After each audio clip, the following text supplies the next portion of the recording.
Show biznesdən ətəyini çəkmiş kimi görsənən Sevinç Musayevaya elə bircə tərpəniş bəs imiş ki, yatmış vulkan kimi oyansın və hər kəsi yandırıb yaxsın. Ona görə də ifaçının dediyi sözlər çoxlarının qulağında qartal yuvası qurub, ürəyinə ağrı verəcək. Odur ki, məşhurlar diqqətlə qulaq assınlar. Ola bilsin ki, sizin də ünvanınıza nələrsə çatdı.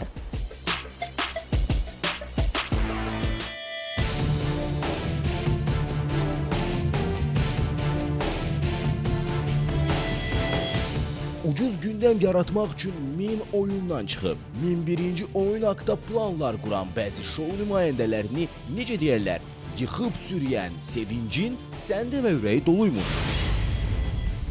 Biri Allahın yox, sevgilisinin köməyi ilə irəli getdiyini deyir. Məsəl üçün, biri keçmişdə nə cür fotosessiyalarla, nə cür video çarxları ilə gəldiyini sənətə danır. Gizli ana olurlar, sonra deyirlər mən anayam. Yəni, bilirsiniz, restoran müdürlərinin sayəsində özlərini biraz show biznesdə uca tuturlar. Müğənni kateqoriyalara ayırdığı həmkarlarından fərqli olaraq bu yollarla gündəm yaratmağın qətiyyən tərəfdarı deyil. Hətta həmin nüansları nəzərə alan ifaçı efirlərdə də görünməməyi özünün imici kimi müəyyənləşdirib. Budurmu sizin gündəm? Yəni, əgər sizin gündəm budursa, mən bu gündəmdən çox uzağam.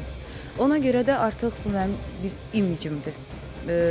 Az-az çıxım efirlərə, amma təmiz çıxım. Sənətim varsa, sənətimlə çıxım. Sənətim yoxdursa, gözəl sözlərim varsa, gözəl sözlərimlə çıxım. İnsanlara negativ ötürmək istəmirəm sadəcə. Sevinç ürəyini nə qədər boşaltsa da sakitləşmədi. Daha da alovlandı. Onun bu fikirlərinin öz sahibinə tıxaca düşmədən gedib çatacağı dəqiqdir. Mən o bilə-bilə, məsəl üçün bilirəm ki, bu insan çıxdı orada elə bir yalan danışdı da. Özü elə yalanı elə gözəl danışdı ki, tamaşaçılar elə inandırdı da. İndi yazıq tamaşaçı neynəsin? Baxacaq ona inanacaq da. Ya və yaxud da çıxdı bir dənə ağlama ağladı orada. Deyirsən, ay Allah, heç bu. Bir 5 il bundan qabaq belə soyunub, nə bilim, bu video çaxlar var, o populyar olmaq üçün biraz belə, çox üzr istəyirəm, tərbiyəsiz. Heç elə bir ki, onu eləyən insan deyil də, bu özünü çıxdı ana kimi göstərdi. Hamısı da ağladı ki, ay canım, bu anadır, anadır. İfaçı düşünür ki, bu sözlərdən sonra ümumiyyətlə heç bir müğənninin çıxıb ona nəsə deməyə sözü və haqqı çatmır.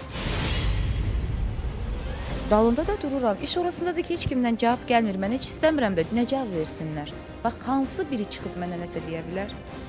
İnsan gərək cavab vermək üçün, necə deyərdim, alnı açıq, üzü ağ olsun. Düzdürmü? Mən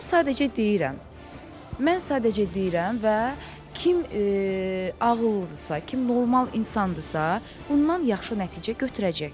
Heç vaxt ikinci yol seçməyən və hansısa təkliflərə artıq 10 ildir ki, mübarizə aparan müğənni hətta statistik rəqəm belə açıqladı.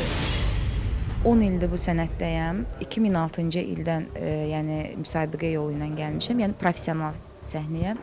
Mən 10 ildir bu təkliflərlə mübarizədəyəm, günün bu günə kimi.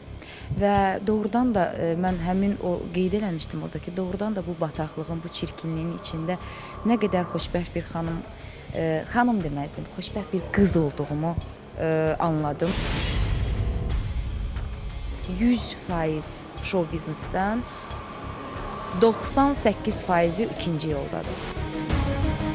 Hər bir qadın kimi ailə qurmaq arzusunun olduğunu dilə gətirən ifaçı, show biznesdəki bəzi sənətçilər kimi müqaviləli ailə qurmaq niyyətində deyil. Konkret mən ailə qurmaq istəsəydim, bəzilər kimi qurardım canım.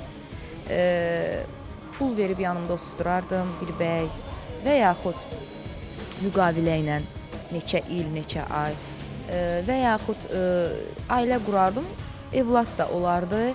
Mən öz işimdə, o öz işində, necə ki bilirsiniz, bəzilər elə. Konkret ailə qurmaq budur. Amma mən heç vaxt belə ailə arzulamamışam özümə. Sevinç, sənə yaradıcılığında və gələcək ailə həyatında uğurlar arz edirik. Səmimi söhbətin üçün isə ayrıca təşəkkürümüzü bildiririk.